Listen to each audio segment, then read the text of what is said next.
nonprofit organization. It is a business. So I always tell my students and parents, there's two sides of the college. It's the one side of the coin is what we imagine when we think of college. We think of these beautiful buildings. We think of the architecture. We think of beautiful grass, right? We think of professors and students.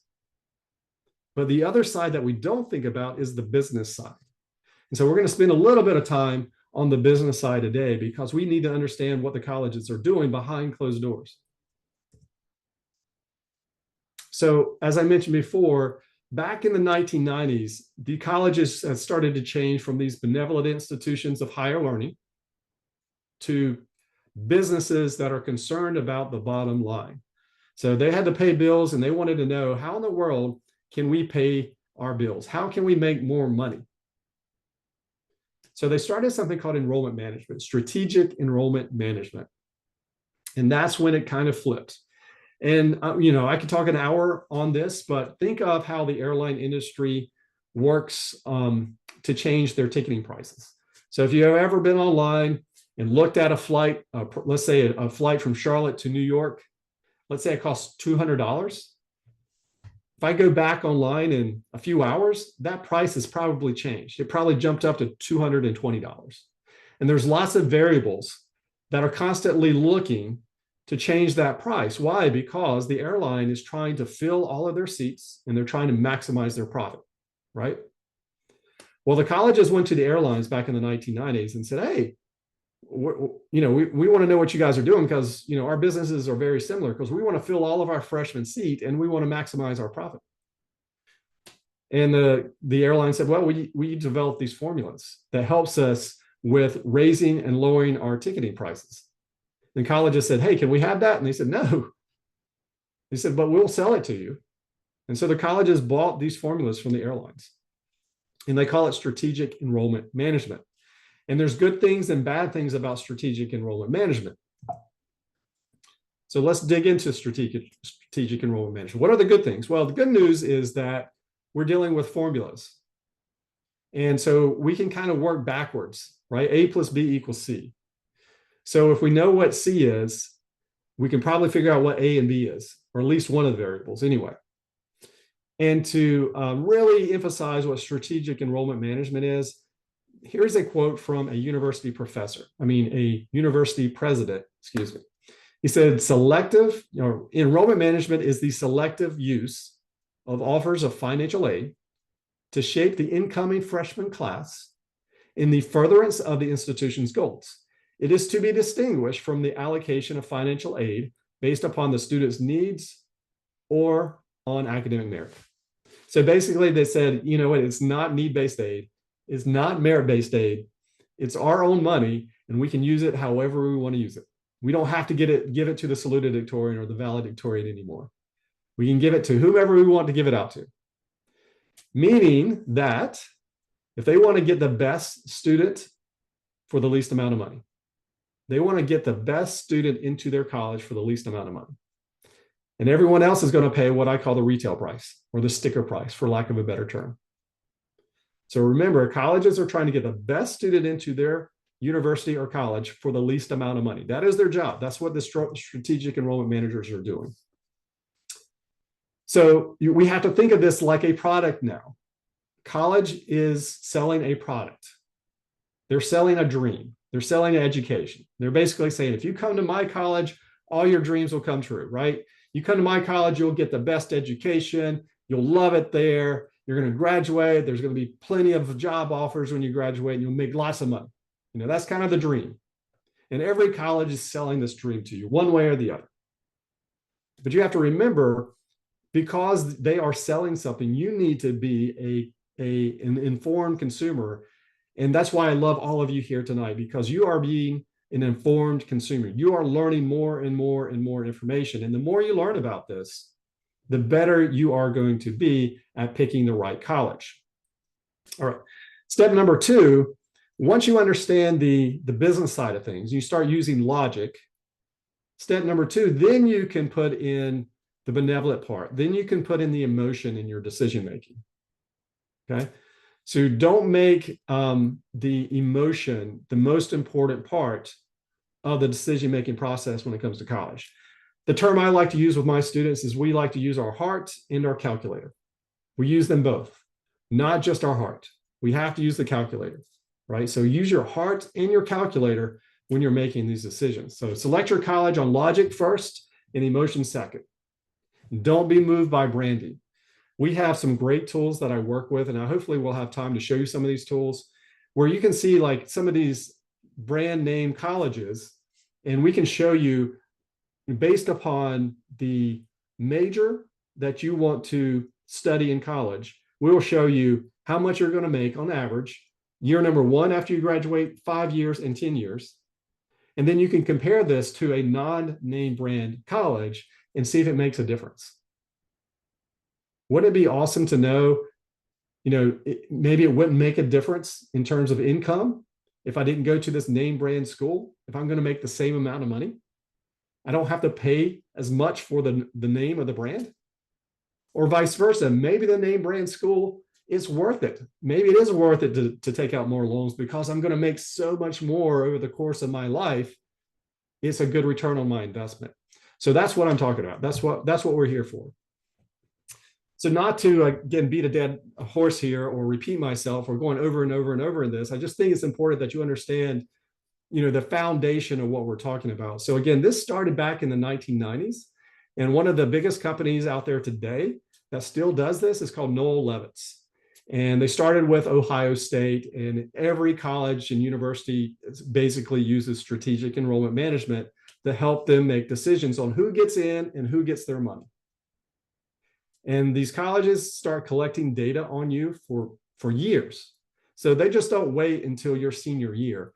They have been collecting data on you for years. They already have data on you, right? Every one of you, you're 2026, 2027, colleges have collected data on you and mom and dad, by the way. It's just not the student. Okay. So again, they are manipulating the models. They're trying to get the best student into their college for the least amount of money. And they're trying to build freshman classes to see how can we maximize our profit and still get good students into our college. So, here's a short list. And now not every college uses this, but these are some of the most important factors when we're looking at strategic enrollment management and what goes into their calculation. Well, of course, GPA. GPA is the king right now. And of your class rigor, meaning the how many tough classes did you take and how many were available at your school. Leadership, and this is no particular order, by the way. Leadership, standardized test score, even at these test optional schools, what we are seeing, we're tracking all the numbers, the acceptance rates, the financial aid numbers. What we're seeing is that the students that are getting the biggest merit aid are the ones that have the GPA and standardized test scores, not just the GPA. So even at these test optional schools, the merit money is going to the students that have both. Class rank a few years ago was not something that colleges looked at. But because of test optional policies, colleges are starting to bring that back in and starting to look at class rank. Now, ethnicity and diversity, again, that's kind of a gray area, right? Because of the ruling by the Supreme Court. And so colleges are trying to figure out ways around that. Maybe they're going to ask you questions, and you might have seen this if you're a senior. Their supplemental essays now are starting to ask questions about diversity and ethnicity. And so they're trying to figure out ways around the ruling of the Supreme Court. Geography still plays a role, right? So if I have a student from North Carolina and they apply to a college in New Mexico, they might have a great chance of getting into that university or college because all colleges like to say, hey, we have students from all 50 states, right? So you can use that to your advantage sometimes. Demonstrated interest is where you actually show interest in a college. And again, we could spend hours on this topic, but you can show demonstrated interest by visiting the college, doing an official visit, going online and doing a virtual visit, going to a college fair, following them on social media. Does every college care about demonstrated interest? No. Your larger state schools, they don't really care. Why? Because they got plenty of people, plenty of students applying. But your smaller private schools, you better believe it. That is really, really important to them. Okay, let's move on. Again, I'm not doing too well on my timing here, so we're going to speed up a little bit. So when I'm working with my students and we're narrowing down our colleges, we talk about fits. First one is social fit. What is social fit? So that's, things like distance from home, the size, location, the weather. Is it an urban campus versus a suburban campus versus a rural campus? Which one do you prefer? So essentially, you want to look for colleges where ultimately you're going to walk around campus with a smile on your face. Okay. Number two is academics. And a lot of students don't think about that. A lot of parents don't think about that. They think, oh, we need you to get into the toughest college that you can get into.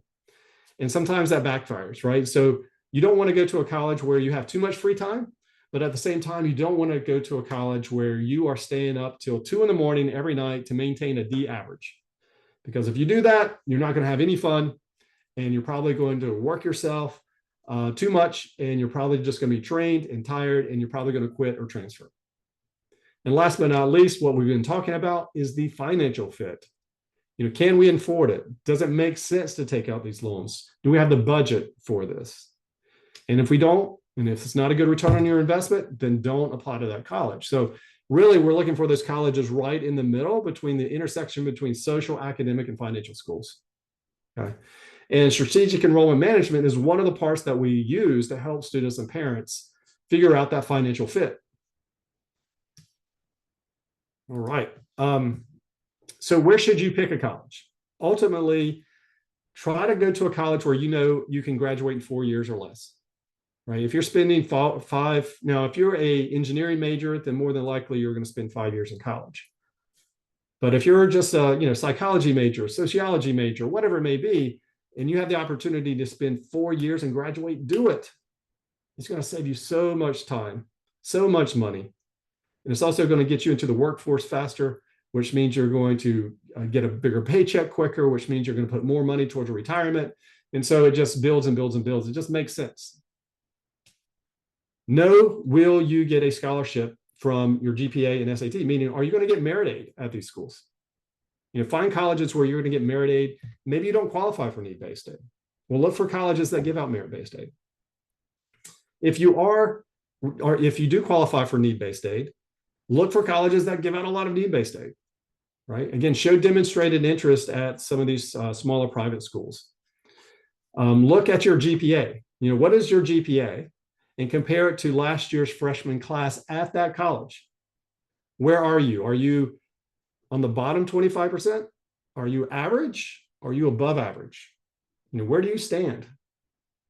And if you have a good SAT or ACT score compared to last year's freshman class, especially if you're in that top 25% and your GPA is in that top 25%, oh boy, now we're talking about colleges. You'll probably do really well academically. You'll probably graduate in 4 years. You'll probably get the honors college, and you'll probably get merit aid and scholarships if that college has the money. So I'm going to flip through this a little bit because, again, I'm a little bit late on talking about this. But these are kind of the minimum steps I would suggest every student does. You can see I was playing around with this a little bit earlier today. So, number one, I think every student should do a career aptitude test. Why? Because we know 80% of students change their major in college, and the average student changes their major 3 times. So, if you're changing your major 3, 4, 5, 6 times, you're just adding years to college. You're just adding to the price. You're just adding, and you might even have to transfer. The college that you attend might not have your degree that you're looking for. So spending a little bit of money and a little bit of time doing a career aptitude test. And by the way, every one of my students that I work with, we give them a career aptitude test, right? Next, we got to study for the SAT and an ACT. And again, I know most colleges, not most, but there's close to 1,700 colleges and universities now that are test optional. But as I mentioned before, if you do well on the SAT or an ACT, it's just a feather in your cap. You might be able to maximize that merit aid. So I would give it the old college try. And if you aren't a great test taker, no problem. You don't have to submit it. But if you do, it could be something that pushes you into the yes pile. You want to narrow down your college choices, and you want to start with 3,600 colleges, 4,000 colleges, and work your way down, right? You want to work your way down. You don't want to work your way out from 2 or 3 colleges because you'll miss colleges this way. So we use the funnel approach. You got to visit these colleges. There's nothing like a visit. You want to apply to, 8 schools. You're probably thinking, Ryan, why am I applying 8, 9, 10, 15 schools? Well, if you use the Common App or use the Coalition app where you can apply to hundreds of schools at the same time, it's really easy in today's world to apply 6, 7, 8. And I know it's expensive, but believe me, you're trying to create competition between these colleges. And that's one of the ways you can do that. You need to understand how the financial aid system works. You need to understand what need-based aid is, what merit-based aid is, what the college's own money is. And last but not least, as we talked about before, you want to use your heart and your calculator to make your decision, not just your heart, not just the emotion, right? Because that's when you can get in trouble. Here's a quick ideal timeline. Again, I'm kind of late on my slides, so I'm not going to spend too much time on this, but if you're a junior, do the career aptitude test, take the PSAT in October, study for the SAT and ACT, start to go ahead and start planning on when you're going to take it. Begin your college search. Don't wait to senior year to do that. Make sure you check with your guidance counselor. Am I on track to graduate? Do I have everything I need? Start thinking about recommendations, who you're going to ask for letters of recommendation. Start working on your scholarship searches, work on your resume, fill in any gaps or, over the next year, if you're a junior, see what you can do to build up that resume. And if you have gaps on your resume, this is the time to fill those in. And start your college visits now, right? Go ahead and do that. And if you're a senior, of course, you want to finish strong. You might want to take the SAT 1 or 2 more times, refine that college search, certainly do some more visits if you can. Get those applications out. I try to tell my students, if you are smelling turkey, you're late, meaning that if it's right around the holidays, this is a good time to kind of set your internal clock to see, hey, I want to try to get all my applications out before the holidays. Okay. October is usually the time when you fill out the FAFSA form. This year, they moved it to December 1st. In October, they are going to test around 100 students to see how things are working. And if it's working really well, they might open it up a little bit sooner than December 1st. So we'll see. You'll start seeing your applications your acceptance letters start to come in late December, January, February timeline if you're doing early action. If you're doing regular admission, you might not get acceptance letters until March or April. And that's kind of the same time that your financial aid award letters are coming in as well. But here's the key. You do not have to commit to a college until May 1st. So you have plenty of time to make a decision. You don't need to rush through it. Okay. So how do most students pick colleges? And this is kind of fun. I usually play around with this, but we don't have time for this tonight. But most of the time, students will tell me why they pick these colleges, and they say, "Oh yeah, my boyfriend's going to go to school there, my girlfriend's going to go to school there, or all of us are going to this college, right? So all of our high school friends are going to Clemson, for example." So I hear that quite often, or College of Charleston. Any college that's close to the beach seems to show up on the college list. I heard this once. It's a party school, don't tell dad. I thought that was kind of funny. And then, of course, any college that has good sports teams, Georgia right now seems to be the popular school because they have a good football program. Seems like everyone in the Southeast is applying to Georgia now. Parents, I'm not going to let you off the hook. Most parents will say, hey, I can afford this college. I like the money that this college has. Same thing, number 2, number 3 is, parents are money conscious, right? The quality of education, I hear this a lot. I went to school there, so I know my son or daughter will love it there. Moms tell me this all the time, just take a 2-hour driving distance around my home. These are the kind of the colleges that we are going to narrow it down to. So as you can see, this is probably not the best way to pick colleges, right? But you'd be surprised how many young men and women, this is how they build their college list. And we're talking about like $100,000 to $200,000 investment in some cases, even more. Could be a $400,000 investment. And this is not the way to do it, obviously. So as I mentioned before, you want to find good colleges that are a good social fit, a good academic fit, and a good financial fit. So kind of going back to this, the colleges that fit in between all 3 of these circles, that interconnected, that should make up your college list. If it doesn't, then don't include it on your college list. As I mentioned before, don't make the mistake of starting out with 2 or 3 colleges and work your way out, right? You want to start out with, close to 5,000 colleges, and you want to eliminate, and you funnel down, and you'll find colleges that you've never even heard of. And that's good. That's what you want to start doing as a junior, just to show you what's out there. And I always like to use this as an example, especially in the state of North Carolina where I'm at. It's not a really big state, right? But we have 137 colleges and universities in the state of North Carolina. But most students can probably name 10, right? They can name Chapel Hill and NC State and Wake Forest and Davidson, right? But you get past some of the bigger name schools, they don't know they exist. But we have 137 colleges. And if you think about Virginia and Tennessee and South Carolina, or if you look at Pennsylvania, it has 257 colleges, right? I mean, that's a lot of colleges. New York, 305 colleges. I mean, there's hundreds and hundreds of colleges out there that you probably don't even know exist. So that's why you start out and filter your way down as opposed to starting with 2 or 3 and working your way out, right? And we can use many different programs, and one of those is College Navigator. Okay, so I've selected my colleges. Now what? How in the world are we going to pay for this thing, right? Well, again, I love to go over this in much more detail, but we're limited in time, so I'm going to scoot through that. So let's talk a little bit more about financial aid, because I think that's what most parents and students are concerned more about tonight. I get invited to speak at lots of high schools over the years, and throughout the year, excuse me, and I speak on a variety of different subjects and topics. And some of the topics that colleges and high schools invite me to speak on is outside or private scholarships. What do I mean by private scholarship or outside scholarship? I'm talking about not college related, but they're from businesses or nonprofit organizations or religious affiliations, right? So that's like the Coca-Cola scholarship, the local Kiwanis Club scholarship, you name it. So this is in billions of dollars. This is just to show you all the billions of dollars that are out there to help you with reducing the cost of college. But when I talk and I say, hey, I'm going to help you reduce the cost of college, most students, most families think that I'm going to talk about how to get private scholarships. Well, I could, and I do, and I could show you. But if you look at all the money that's out there, it's only 2%. Why not concentrate on the other 97, 98%? Because your chances of getting that money are much, much better than the 2%, the private scholarships. Now, should you go after both? Absolutely. So here are the different forms or buckets of financial aid. You have your outside scholarships, as I just mentioned before, your nonprofits, your church, your work, businesses, your clubs. We have need-based aid that's based upon the family's income and assets. We have merit-based aid, which is based upon the talent of the student.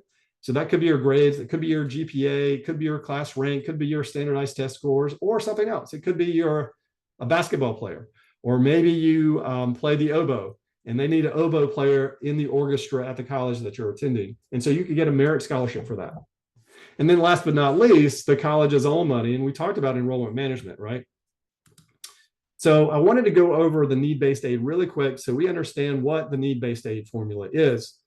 So the need-based aid formula basically has 3 variables. The first one is cost of attendance, meaning how much does it cost to go to that school that your son and daughter wants to attend for 1 year. So that's tuition, that's fees, that's room and board, that's books, that's miscellaneous expenses, that's travel. You add all that together, and that's the cost of attendance. Now, the other number is called the Student Aid Index, SAI. So when you fill out the FAFSA form, or the free application for federal student aid, you will put in, tax information, your income, asset information, investments, and it goes into a formula. And that formula spits out a number, and that number is your student aid index. And so essentially the student aid index is kind of how much the colleges thinks you can afford to pay, for lack of a better term. So you take the cost of attendance, you subtract your student aid index, and what's left is the maximum amount of need-based aid that you will receive. That is the maximum need-based aid. Now, you remember I talked about those outside scholarships? Well, what if your son or daughter receives $2,000 in a scholarship from the local Kiwanis Club? Well, a lot of colleges, if you get need-based aid and they receive a check in the mail from the local Kiwanis Club that says, hey, you credit this to young Johnny over here, they're going to look and go, wow, we're giving young Johnny here $8,000. Well, we don't need to do that anymore because he's getting it from the Kiwanis Club in the scholarship. So we're going to reduce your financial aid package from the college to $6,000. Isn't that surprising? Most colleges do this. Not every college, Most colleges do this when it comes to private scholarships. So that's another reason why, if you qualify for need-based aid, you want to start with that and not your private scholarships. All right. So which colleges give out the best chance of getting money? Well, I'm using EFC here because that's what it used to be called. So this picture needs to be changed to Student Aid Index, SAI, that changed last year. So what you need to do is you need to calculate and determine what your SAI number is, or EFC number. Are you a low SAI number? If you are a low, let's say that you put in your income, your assets, and your SAI number is, to make math easy for me, let's just say it's $5,000, right? And you want to attend a college that costs $50,000. But this college is a private school and they meet 100% of your need. So if it costs $50,000 and your SAI is 5, you qualify for $45,000 in need-based aid. And let's say this private school gives you $45,000 and all in free money. That is a good return on your investment, right? It's only going to cost $5,000 a year to go to this great private school. On the other hand, let's say if we're a high EFC or standard or SAI family, right? Our income's too high, we have too many assets, our SAI is $100,000. We're not going to get any need-based aid. Well, that's okay. We need to look for colleges that give out merit-based aid, based upon the GPA, based upon standardized test scores, based upon other things that your son and daughter might qualify for. Or what if we're like middle income? What if we're in the middle? What if we'll qualify for some need-based aid at some private schools and merit-based aid at some other schools? Well, you want to go after both. That's how you reduce the cost of college, right? And these are the types of numbers and percentages that we look for to help us make these decisions on which colleges to keep on your list and which ones not. Like, hey, does it meet 100% of your financial need? How much of that need comes in the form of free money or gift aid, right? Let's say you're looking for merit-based aid. How much does this college give out to non-need merit? Meaning they don't care what your student aid index is. They don't care if you don't qualify for need-based aid. They just give out merit-based aid, okay? Can you negotiate with the college with your financial aid? Well, number one, you never want to use the term negotiate, right? You are going to appeal. That's what the term is. You appeal for more financial aid. And one of the ways you can do this, well, sometimes schools just miss a award, right? They just make a mistake. Sometimes schools are playing around and going, you know what, let's see if we can get this child. We know he's a good student. Let's give him, typically would give him 10. Let's see if we can get him for 8. Let's see if we can get him to commit for 8, right? So some schools will just under award to see if they can get the student to commit. And some students will try to compete with other colleges, right? So these colleges and universities, they compete on the basketball hardwood, they compete on the football field, but they also compete for students in a lot of cases. And so if another college A is more expensive than college B, you can go back to college A sometimes and go, hey, college A, I'd really like to go to your school. And college B is $15,000 less. Can you make, can you beat this, or can you at least match it? So you can certainly do that. And we do it all the time. And so let's go through this really quick, some case studies. I was working with a student a few years ago, many years ago, it's probably 10 years ago now, maybe more than that. She was from South Carolina. I live in North Carolina, and she really wanted to go pre-med. And her number one college was UNC Chapel Hill. And that was an out-of-state state school for her. And that was her only college on her list. And we said, you know what, we got to pick some more colleges. We finally figured out which colleges that would be a good fit for her socially, academically, and financially. She ended up applying to 9 other schools. You can see the income and investments and equity that they had. And she actually received a $15,000 merit-based award called the Carolina Scholarship. And she didn't have to write a separate essay for it. She didn't have to do an interview. It just came with a financial aid award letter. And you can see that saved the family a lot of money for an out-of-state student. Here's another interesting case. This is Chris. Chris moved from Florida to North Carolina. Well, his mom and dad did. He came with mom and dad, obviously. And when we met him, he wanted to go to a smaller private liberal arts college. So we were looking at schools like Davidson here in North Carolina, but we were looking at schools all over the US for him. And 2 of the schools we were looking at were up in Ohio. And there's lots of great private schools up in Ohio. One was Harem, the other one was Worcester. Again, great academic reputations. Well, Harem, on the initial acceptance letter, said, hey, we're going to give you $15,000. Not, you know what I mean, on the acceptance letter, $15,000.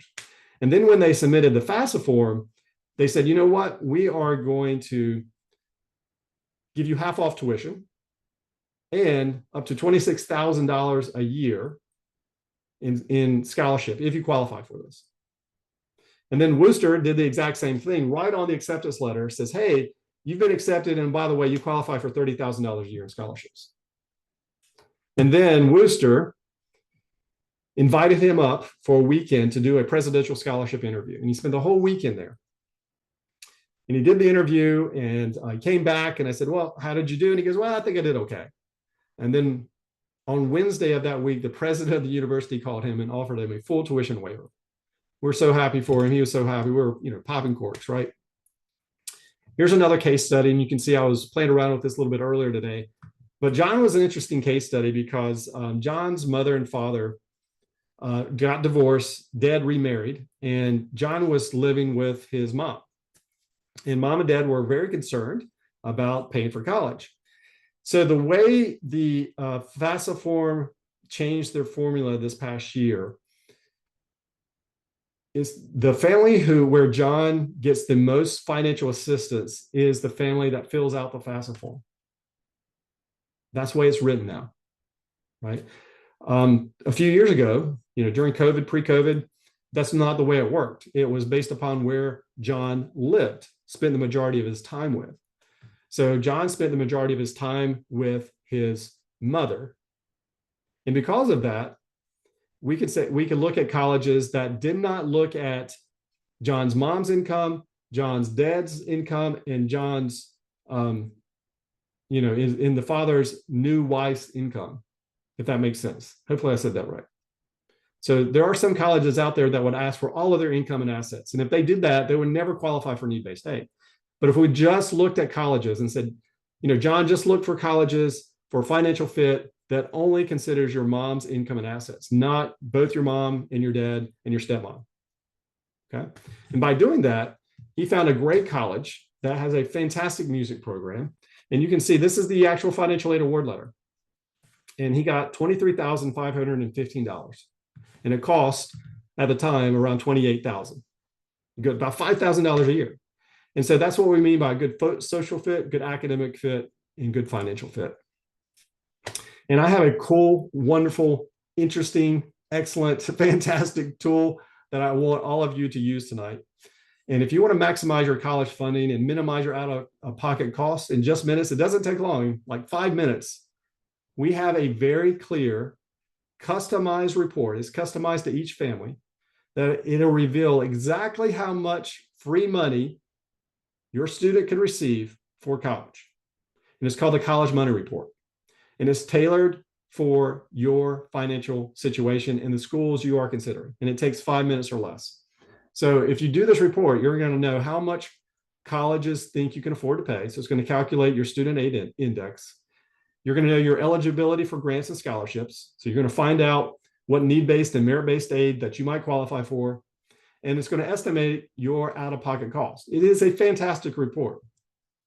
So if you'd like to do this report, and if we have time, I'll show you the report and how it works. It is really cool. I wanted to give you this QR code. So take a moment, scan this QR code. I promise you, if you take less than 5 minutes to do this report, it is well worth your time and money. I can't tell you how many hundreds of people that have used this report have thanked me for this report, and it's saved them thousands of dollars, and it's free, right? So I encourage everyone here tonight to take a picture of this and do this. So it's well worth your time. It's well worth 5 minutes, believe me. And you're going to look at this report and go, how in the world is this free? This is something that I would pay $100 for. I mean, it really is very cool and very detailed. So I encourage you to do that.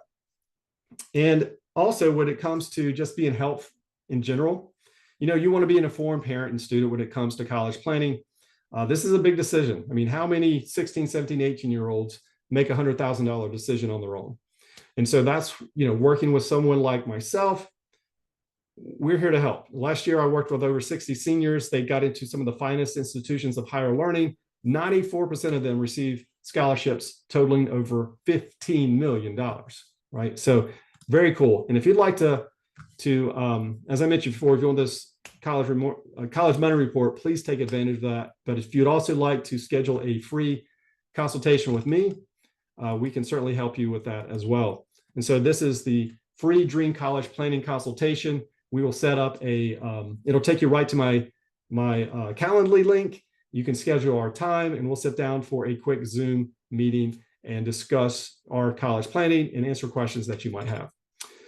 So I know it was a little winded there on time. I do apologize. I had a lot to get through. So let me stop the share and see if there's any questions and we can get through all of those. So thank you everyone for being patient with me.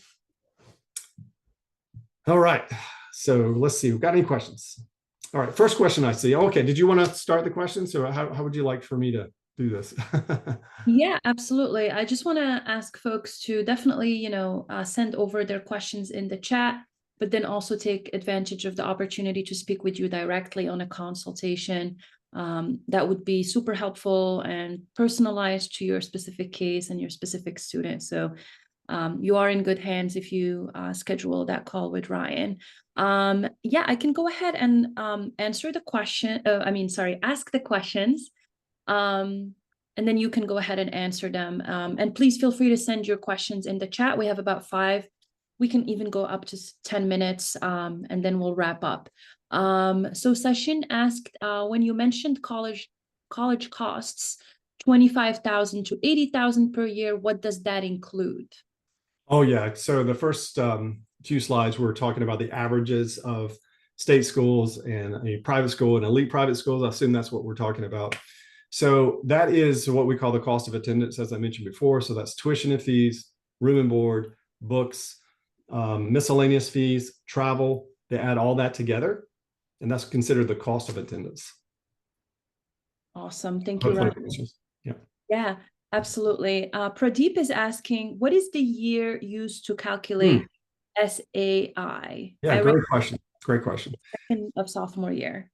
Yeah, so what they mean by that is called prior year, meaning that if you're going to graduate in 2025, let's say you're a senior this year, they're not going to use 2024's tax return. They're going to use 2023's tax return. So it's prior year. So think about what year you're going to graduate. Think 2 years back. That is the snapshot of your income and your what's going to show up and be calculated in your SAI. So hopefully that makes sense. So it's called prior year. Awesome. Thanks, Ryan. Surana just asked, how can you commit to early decision if scholarship results are not out yet? Yeah, so if you guys don't know, there's a difference between early decision and early action, right? So it sounds very similar, but completely different. Not completely different, but there's some big differences, some big pros and cons of early action and early decision. So let me quickly talk about both. So early decision, you can only apply to one college as early decision. So that means a college will say, hey, you have to apply by October 15th. I'm just making that date up. It could be November 1st, but early in the application cycle, right? And if you apply early decision, you check that box, you can only apply to one college early decision.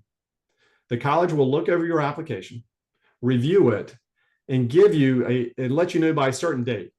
Right? They'll tell you, hey, we're going to let you know by October 15th or, not October, but January 15th or January 1st or whatever date it is for each college. And they're going to let you know if you've been accepted or denied.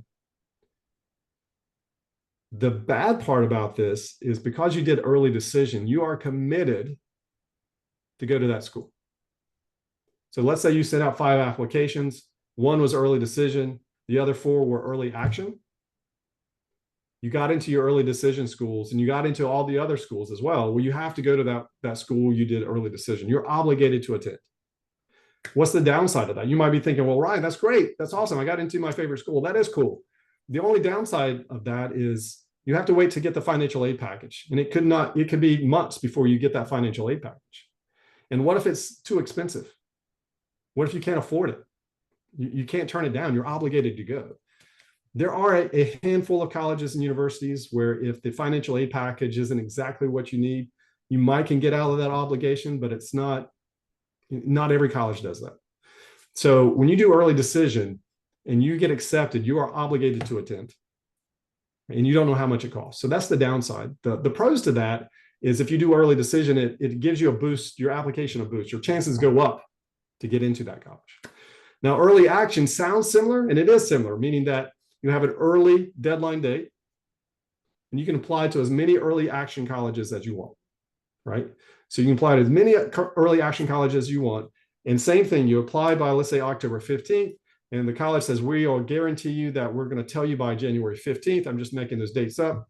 If you've been accepted or denied. And if you get accepted, fantastic. You're not committed. You can wait till you get all the financial aid information. You can wait to see what other colleges you've got into, and you have until May 1st to make that decision. So what do I tell my students and parents when it comes to early decision? Well, number one, we got to make sure early decision colleges are your favorite. If it's your favorite since you've been 3 years old, that's the college you want to attend, go for it.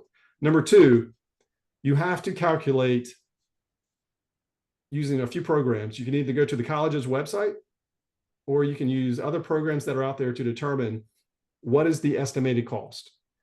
And if you do that and you can afford it, then go for it.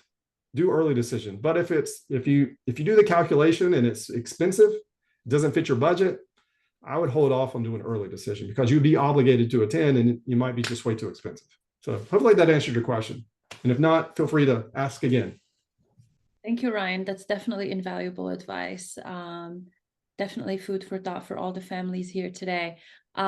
Leo asked the question, is interest in a certain major an important aspect to consider when applying? Also, how much can you get from PSAT and GPA merit? Oh, yeah. Great questions, by the way. That is a great question when it comes to the major. There are some colleges where the major plays a very important role on the acceptance rates. So for a school like Purdue, North Carolina State here in North Carolina, they look at your major. As opposed to like Chapel Hill, UNC Chapel Hill, they don't care what your major is. You could be a psychology major, you could be a pre-med major, you could be an engineering major. Chapel Hill doesn't care.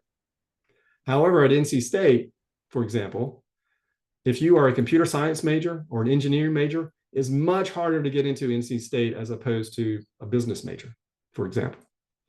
So depending upon the college or university you attend, your major can play a big role in your chances of attending that college.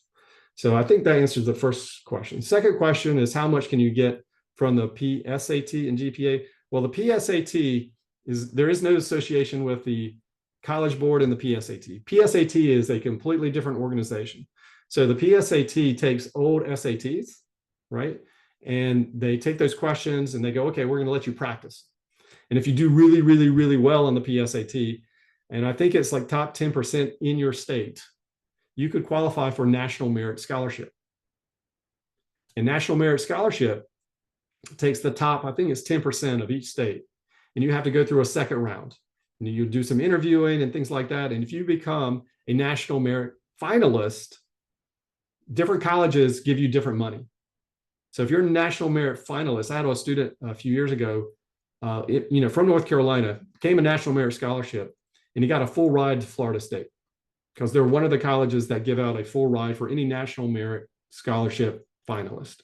Some other colleges, like Nebraska, I think gives out like $5,000. So it just depends upon the college or university. And I didn't know if you meant the PSAT GPA or SAT GPA. So let me know if that answers your question or if you had questions on SAT/GPA. Thank you, Ryan. I guess we're nearing probably the end, a couple more minutes. So I just want to ask you if you have any last thoughts, recommendations, advice to share with the families here today, and then we'll wrap it up. I will send the recording of this call to all of you guys who are here today. So definitely don't worry about any information that you might want to get back to later. And then I'll also send you in the email Ryan's website, phone number, and email so you can get in touch with him. Perfect. Thank you. So the last advice I'd give you is just kind of repeated what we talked about today. Just be educated consumers, right? Use your heart and your calculator when you're making this decision. This is a decision that can affect everyone in your household, not just your current student that's getting ready to go off to college. It could affect mom and dad. It can affect other siblings. Believe me, doing this for over 20 years, I've seen some really bad horror stories that has affected the whole family. And so that's why I'm here, is just to help students and parents through this process get into those dream schools without breaking the bank. So just be informed consumers, continue doing this, continue being educated. And yeah, good luck. I'm looking forward to hopefully speaking to some of you guys. Thank you so much, Ryan. And thank you all for joining us tonight or this morning, wherever you're located. Definitely reach out to Ryan, and good luck on your applications and your admission journey. Thank you so much. Thank you so much for having me. Thanks, guys. Thanks for coming. Thank you.